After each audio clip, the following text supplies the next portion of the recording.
Black Stars of Ghana began their participation in the 2021 AFCON on a losing note against the Atlas Lion of Morocco. A number of issues have popped up from that particular game, and we are in the office of Nana Agyemang, a renowned coach, to speak to him on his assessment of the game and also preview the Black Stars game against Gabon and also have his views about the tournament in general. This is Sports Check. I am Perez Ezwakwao, and once we come back from this break, the conversation begins.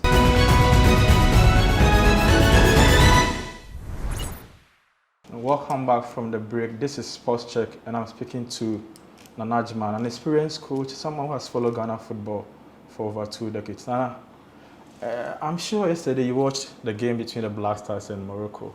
It was both to be the headliner of Group C. What's your assessment of the performance of both Ghana and Morocco? Well, as for Morocco, I mean, I expected a lot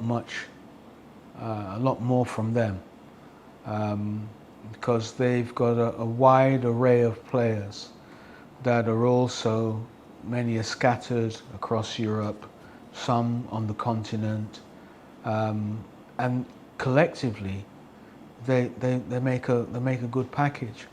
One thing about them, though, yesterday it was evident they had 5 key players missing from that squad. I don't know if it was COVID or injuries or whatever it was, but the usual protagonists were not there, right? And that in itself was a blessing in disguise. I think they had a lot of set piece opportunities which they threw away, and they didn't really penetrate. But the killer instinct towards the end of the game was the one clear opportunity that they had. You see how quickly Sai swiveled around and just hit that, because he was aware of where the goal was, and he was aware of the opposition and of his own colleagues as well. He just swiveled quickly, bang in the back of the net, game done. As for the Ghana Black Stars, well, I didn't see any clear pattern.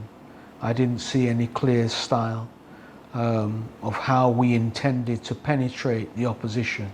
We just like they did, blew a huge number of set pieces away.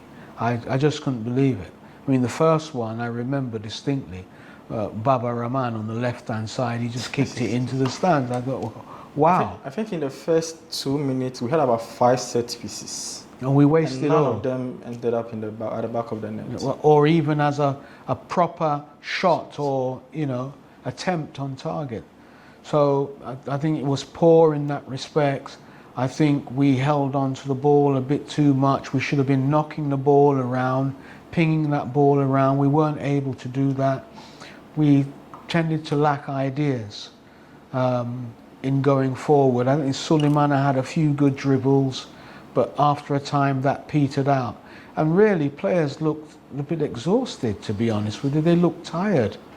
And so whatever the game plan was, it wasn't clear to me as someone who was watching. From the Ghanaian perspective, we seem not to have learnt the art of converting set pieces into actual goal threats.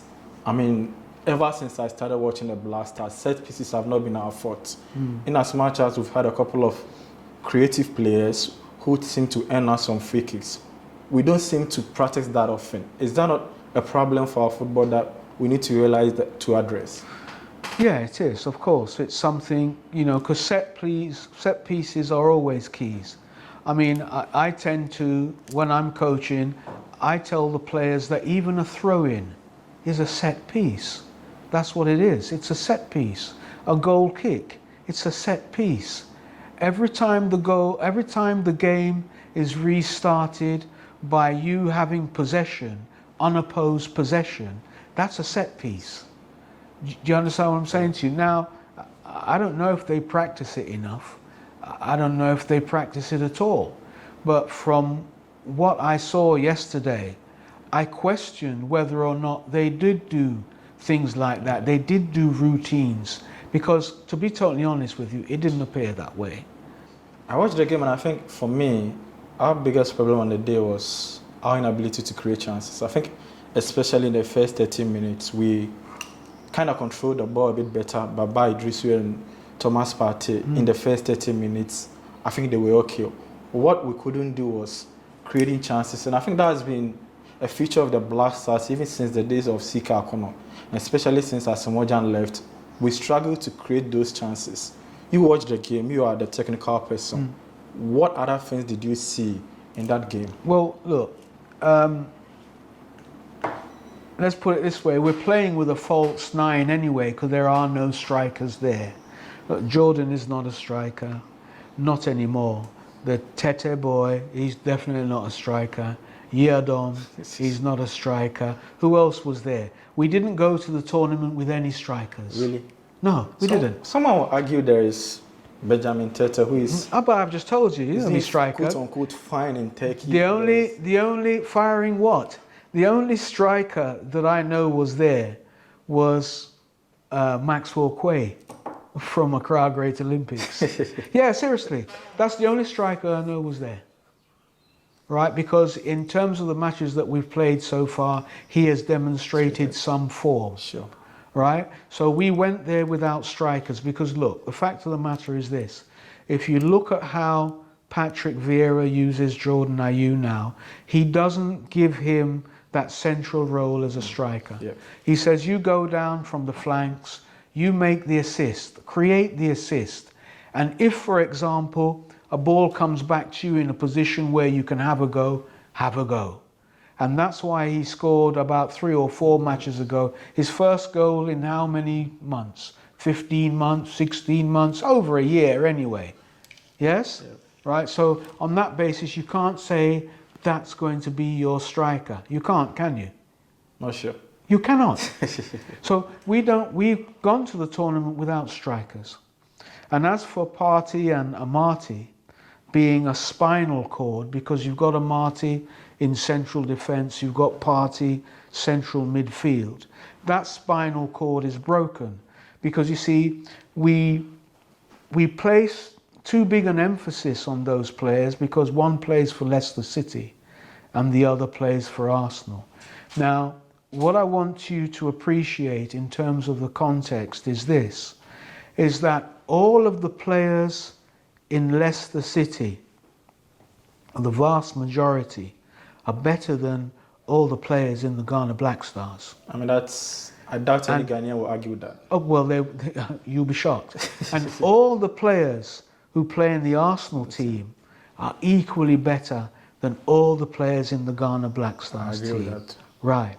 Now, what I'm trying to say by illustrating this point is that if Partey or Amati turned up to play their match in a wheelchair, the wealth of talent, the wealth of skill, the abundance of it all, and the knowledge would carry those players through that match and they would look like they had a great game. That's true.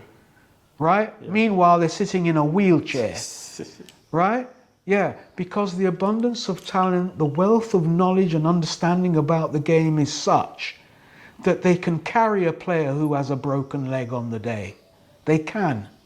Because the perception and the movement and the transition and everything is all rehearsed every day. Coaching is about repetition. It's repetition, repetition, and repetition, and more repetition. And so when you build that type of bond, that type of cohesiveness between 28 players, it means no matter who is there, the organization still functions the same. Right? Yeah. Everything still works as clockwork because everybody knows this is our style, this is our pattern of play, and it's based on this philosophy. So if you run to the right, I run to the left. Somebody runs through the middle, someone is at the back, giving you 4 different options of where you can play that ball. You know, I have 2 more questions before we take our first break. There are a lot of people like myself who think that we lost the game due to Milovan Rajevac's 1, tactics on the day, and 2, his refusal to ring changes very early. I think that as early as the 50th minute, the Ayew brothers in particular had no business being on the field. But he delayed for reasons best known to him until we considered. Do you agree with the school of thought that we lost to Morocco because of Coach Milovan Rivers? Well, I mean, if we win, the coach gets the credit. If we lose, the coach gets the credit. He gets singled out for the credit. It's just that people now are pinpointing certain things. And where I've seen people come in and start making the equation and the analysis is about the 3 substitutes that were brought on immediately the goal was scored. And what I want to say is this, is that after the match, Andre Ayew came to say he'd been sick for a couple of days, but he wanted to play, and so he played. Now, that's an indictment on the coach, because if you are sick and I'm your coach, I know that you can't give me 100%. What do I want from you? We're in a tournament that we haven't won for 40 years. I need 100%. Now, I have a couple of options. I must assess for how many minutes you can give me 100% in the first half. Is it 45? Is it 30? Is it 20? And then I must also make a decision as to whether or not I will get value for those minutes sufficient enough to justify not using somebody else as a starter instead of Andre Ayew. That's the calculation I must make as a coach. Sure. Right? And when I make that calculation, I make the decision, okay, I'll play him for 20. And I'm going to take him off and I'm going to replace him with so-and-so. I'm giving him 20 to make an impression, to influence this game. And if he can't, I've got to take him off. And then the other option is, I keep him on the bench because he's not well. Let me bring him on for the last 20 and see what he can do then to change the game instead of starting him. Because I know what it will take out of him, that start, that initial start, that energy surge. I know what it will take out of him. Perhaps it's better to bring him on with the last 20, the game at 0-0. Right, so it's an indictment on the coach because he should have made a decision, and he didn't make a decision. He allowed him to play 90 minutes. The boy was sick. You can't get 100%. And he's the leader. He is the leader on the field of play. It can't get any more significant than that. Can't get any more significant than that. So in that respects, yes. With the substitutions too, yes. But I don't necessarily agree with, oh, the Ayews should have been off after 30 minutes, blah, blah, blah. I've told you about Andre. Let me tell you about Jordan. It's how you use Jordan. It's how you use him. And as I've said to you in the beginning, I will never give Jordan that onerous task as being the person I'm expecting to score the goals. No, because he's lost that form. He has lost that form. As a goal scorer. Yes, and he's lost that confidence. It's quite clear. It doesn't matter how many times Crystal Palace field him. It doesn't matter how many times Vieira says, I love his work ethic and it's great and he's doing this and that. He's making the right sound bites to boost the confidence of the player. But in truth, it's not really working, is it? No. In terms of putting the ball in the back of the net. But where it is working, he's become more of a team player. He's an unsung hero. He really digs in. He goes forward, he comes back. He goes forward, he comes back. So it's about how you use him. What about those who say that in a tournament, you need your big name players to step up? Our big name players in this team, Amati, Partey, Andre Ayew. Partey in particular was at fault for the goal. He could have cleared the ball, he delayed a bit, that allowed Buffal to come in and strike the ball at the back of the net. Do you think we were let down by our big name stars? Yeah, you know, this I got a problem with this. What big name star are you talking about? I mean, Partey Is what? Plays for Arsenal. And so? And so? I'm talking about the spine of our team, the people to make up the players that... This be our problem. This be our problem. saying a player be big name player before the player even makes it. Let me tell you a big name player, Michael Essien. Have you seen anybody like Michael Essien since Michael Essien? No. No. Then there's no big name player. So there's no big name There's player no big name in the player. Black Stars There's team. no big name player. Wow. There's no big name player. Forget that. I know one big name player. You know him too, Michael Essien. Midfielder. He played from box to box and back again. That's a midfielder, box to box. That's a midfielder, Yeah. right? I'm not talking about someone who is there in the middle of the park, who will scrap in the middle of the park and win certain crucial tackles and then make a misplaced pass. I'm talking about Michael Essien. That was a big name player. Let's not, you see, this is the thing that guides us as well. And it misguides the player. It makes the player think he is more than he actually is. And that's why I gave you the example that, look, Partey is Partey because of the quality that surrounds him. Amati is Amati because of the quality that surrounds him. If I put both of them together and measure them up against Michael Essien, they're like dwarfs. Yes, it's the truth. They're like dwarfs. You look back at Michael Essien's contribution at Chelsea. Look back at it. Interesting, I was prior to the game yesterday, I was watching the highlights of our game against Morocco 2008. And I think that's Michael Essien's best performance in the AFCON. What a game he had in that game. Well, I can't remember it myself. I'd have to watch it. But I watched it. Is that the game we won that game? 1-2, Essien scored the first goal and he created the second one for Suleiman Tari. Yes. But still, look, I won't. You see, our level of football is different to that plays in England. So I understand what you're saying about his best game there. But the best games I've seen Michael Essien play for Chelsea. I'm talking about in Black Stars just. But I know. But I'm saying comparatively, when I've seen Michael Essien at his best, it's been at Chelsea. Yeah. It's been at Chelsea. You see, we lose a bit when they come home sometimes. We lose a bit. And it's because the general quality around everything is a bit lower. The level is a bit lower.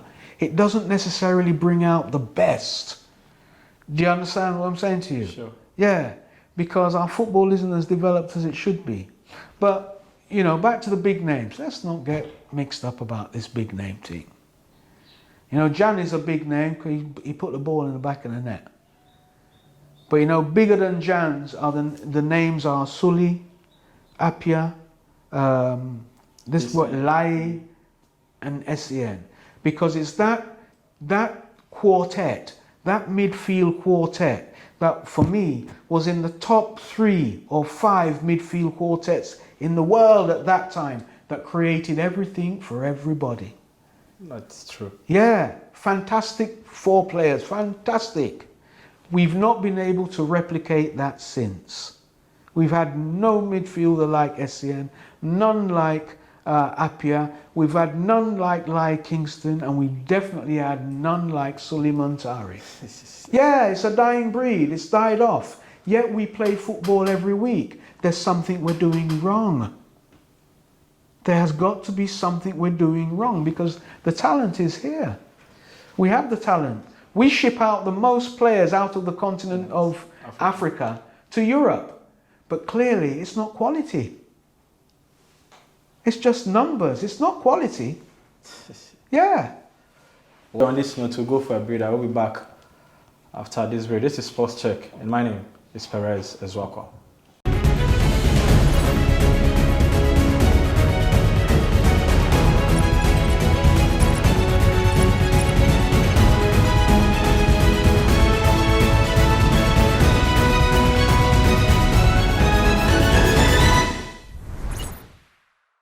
Welcome back from the break. This is Sports Check, and I'm your host, Perez Ezwakwa. We just reviewed the Black Stars match against Morocco that was played yesterday. We now zoom into the game against Gabon. And based on what you've said so far, I'm sure there are some quote-unquote positives that you saw in the Morocco game that we can perhaps build on and get a good result against Gabon. What are some of the things you saw in that game that you think Coach Milo and Rybak and the technical team should improve and build on that to get us victory against Gabon? Yeah, the positives. I'm just looking for them in my mind as you're mentioning them now. I mean, I'm trying to remember. Well, a positive for me was a great save that Walcott made, because it could have been 2-0. Yeah. And one of the things that players like to feel comfortable with is that when their keeper is faced in a 1v1 situation, that he'll stand tall and keep the ball out the back of the net. I think in terms of other positives, I think unless Andre recovers, then he wouldn't start for me. And probably that would mean that Isaku would come on. Isaku would come on. I think he should get a run, and I think we should. Painstill wasn't too bad actually. Painstill wasn't bad. He was a bit of a thorn in their flesh. And I was surprised he was subbed, because for me he was. Yeah, he was shining. Yeah, yes. He was shining. He was trying things. But I think, it's do or die. We're going to have to experiment. I'd like to see Quay come on. I'd like to see Quay. Matthew Quay from Olympics come on. Yeah, I'd like to see him come on. See if he can do something. It's do or die, and we have to be innovative.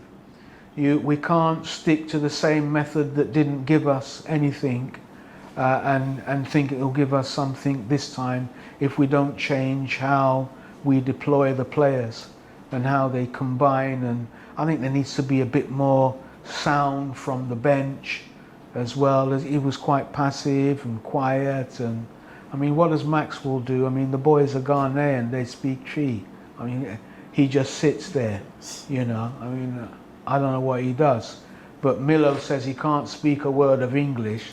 So is the interpreter expected to get up and tell the boys, come on, let's go, or what have you? Or should the assistant coach, who's a Ghanaian, get up and convey the instructions from his coach? Because, they're all using the same tongue. I mean, it's difficult to say. I don't understand what's going on there. I just know it's going to be a tough game, because Pierre Aubameyang is going to come back by that time. He'll be COVID free. He wants to prove a point. Things aren't going that well for him in Arsenal. So where else to show that he's still got it than banging in the goals in the AFCON? Initially I was one of those people who wrote off both Gabon and Comoros. But if you watch our second group, the second game between them, I think that game was better than Ghana and Morocco. Yeah, it was. Oh yeah, it was. It was much more fluent. Yes. It was much more fluent. They wanted to score goals. Both teams wanted to score goals. Gabon definitely had the edge, but Comoros has shown that they're developing. I was listening to I think it was Gary R. Smith this morning, and he laid out an interesting fact that in 2003, I think it was, Comoros wasn't even registered with CAF. Unbelievable.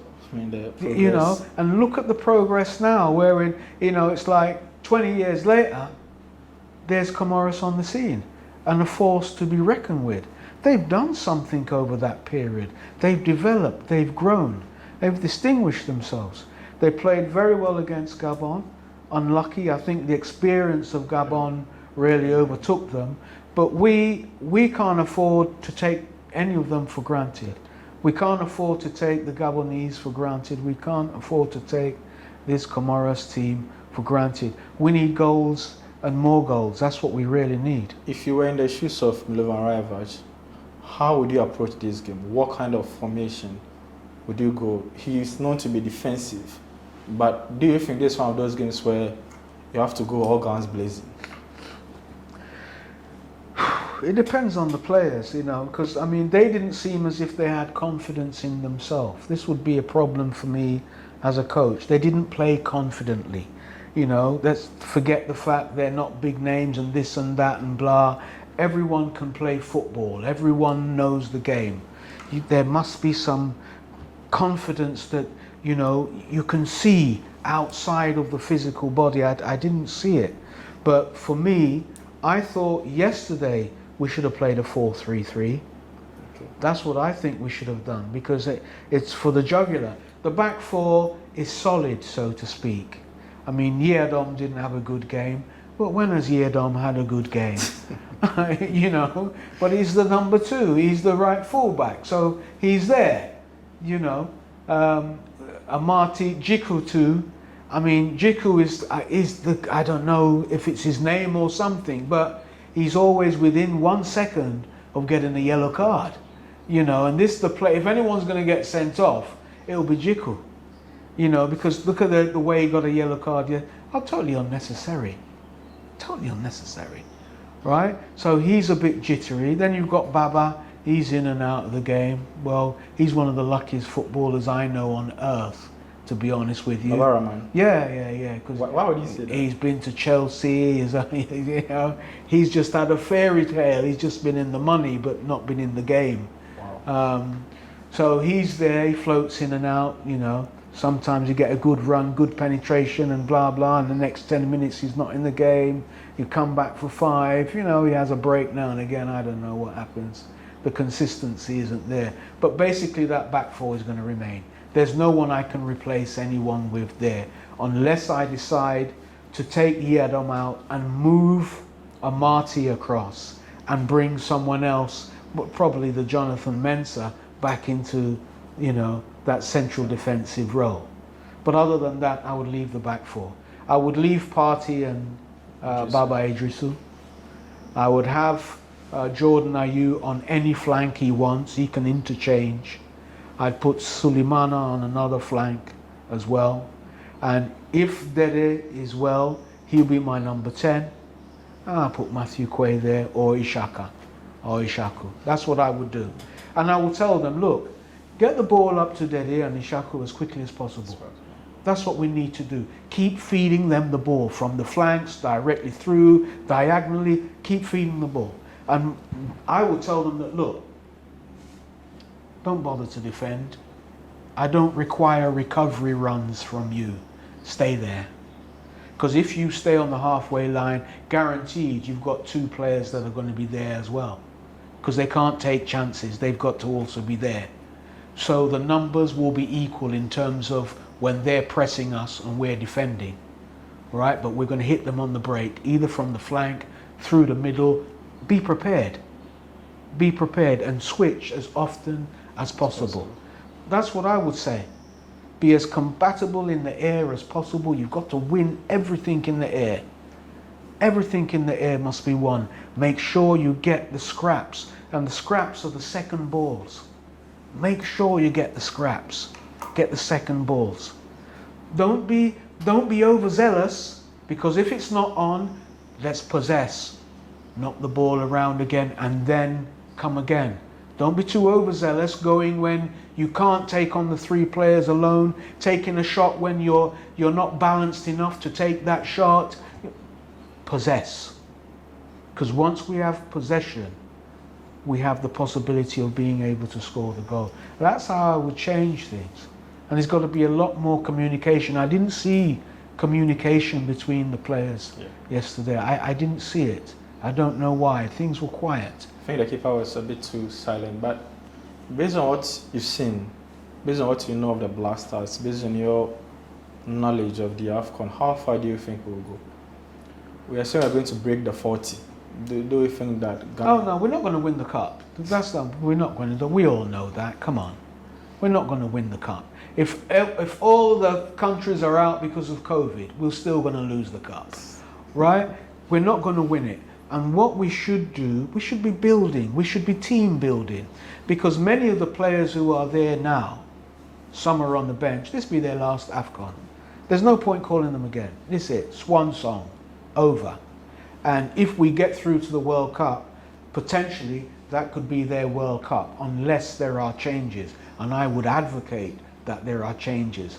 But then again, in terms of the preparatory work that is required and all that, every time it comes to that, we always fall short of the glory. So perhaps it might be good to keep they say the devil you know instead of the angel you don't know. But that's how I'd approach it, because it's do or die. You either win this game or you go home. That's the reality of it. If you lose, you're home. You must win to stand any chance of continuing, getting 6 points. You know, Milovan Rajevac was given 2 tasks when he was appointed as Black Stars coach. One, to win the AFCON and also qualify Ghana to the World Cup. If he fails to win the AFCON, should the GFA or the government fire him? No, they shouldn't fire him. He's got a contract. They should keep him there, you know, until his contract expires. Because look, what has government got to do with this anyway? What's this got to do with government? You see, I'm a strong advocate that, you know, government should relinquish its hold on our national teams. Governments are elected to manage our economies, to create infrastructure. They're there for social intervention. They're not there to manage football teams. The Ghana Football Association owns those teams. But because the Ghana Football Association doesn't have any money, it's afraid to tell them that, look, you don't own these teams. We own these teams. They're afraid to tell them. And I've got nothing against any of the governments, because I've seen governments come and go and do this thing about, yeah, the national teams are for us. No, they're not for you at all. That's a fallacy. Let go and get on with good governments. Get on with accountability. Do you understand what I'm saying? Being accountable for what's been happening. Be a responsive government to the needs of the poor people. That's a bit contentious, because someone would argue that the national team is the property of the citizens. Yeah. And government holds the team in trust, and the GFA as an agency or as an organ of government manages the Black Stars on behalf of the government, and the government manages the team on behalf of you and I, who are the citizens, basically. They're not managing it on behalf of me. Not managing it on behalf of me at all. And in fact, they're mismanaging, because they shouldn't be there at all. The national teams are the sole property of the Ghana Football Association. Yes, they represent the country. There's no two ways about that. And because they represent the country, government does have an interest. And the interest government should have is when I knock on your door and say, excuse me, sir, my budget's 25 million, give me 10 million, that's where their obligation comes in. And that's where it ends. That is where it ends. We come back, we tell you how we spent the 10 million, auditors write it off, and that's it. Could be a handshake and we present you a trophy, or it could be a pat on the back next time and saying, well, we hope you do better next time. But government has no business in running football. No business at all. The Ghana Football Association must take charge of these national teams. That's what they should do. Government, look, what's the minister and the deputy sports minister, what business do they have in Cameroon? What business do they have there? I'm not sure the minister is there. From the information I have there, whoever is the there. The deputy is likely to be there. For what? For what?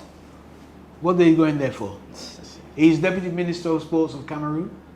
What do we need him there for? We don't need him there for anything. Look, just follow the model. It's a simple model. When England play, there's no Minister of Sport or anything going anywhere to do anything or saying anything or what have you. It's the sole responsibility of the Football Association, the England Football Association. They manage it. The Wembley Stadium they talk about. Do you think government owns that? The Football Association owns that, of England. And they've created a company that runs that place. They run it for profit. Not a sports authority that determines when it's open and when it's shut and when we're doing maintenance. No, because that's not a sports authority's remit. And besides, you look at our Wembley here, how many sports does it accommodate? How many? How many? On the grass. Not talking about the table tennis and the badminton on the side. On that pitch out there, how many sports are there? The football and rugby. That's all. That's all. That is all. Now, as I'm saying to you, government need to relinquish their hold. It's not for them. The GFA must own it. And that will solve some of our problems. Have you not heard players have come out and said, it's because of the politics why we've not won? Have you not heard that before? Of course, a number of Black Stars players. I've said it. I've said it. We are winding up on the interview, but my last question would be on the AFCON itself. There were a lot of misconceptions or misreports, or there were uncertainties about COVID. The European Club Association threatened not to release players. From Sunday when the tournament began to now, what's your assessment of what you've seen so far, both from the organizational perspective as well as the standard of play? Well, I think you touched on the Europeans first. First of all, the Europeans not wanting us to do it, that's just a straightforward issue of racism. You know, it's racism. And they value their competitions and everything more than they value us.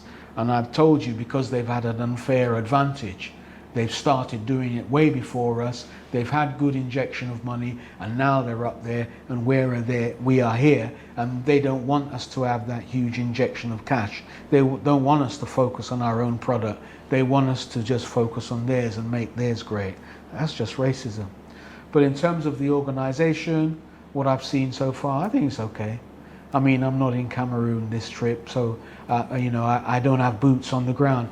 But from where I am, it looks okay. It looks okay. The play on the field is only going to get better. It's only going to get better. Even though Cameroon won by 2-1, I wasn't impressed with the performance. I wasn't impressed with Burkina Faso either, because they normally play much better football than that. It's going to get better. Which country are you tipping to win the cup? No, I'm not tipping any country. An African country will win the AFCON. On that note, we'll bring the curtains down on today's edition of Sports Check. We've been reviewing the Black Stars game against Morocco. We've also, previewed the game against Gabon, which is on Friday, and also touched on basically the tournament itself. Thanks to Nanajiman for letting us into his office. This is Sports Check. My name is Perez as well.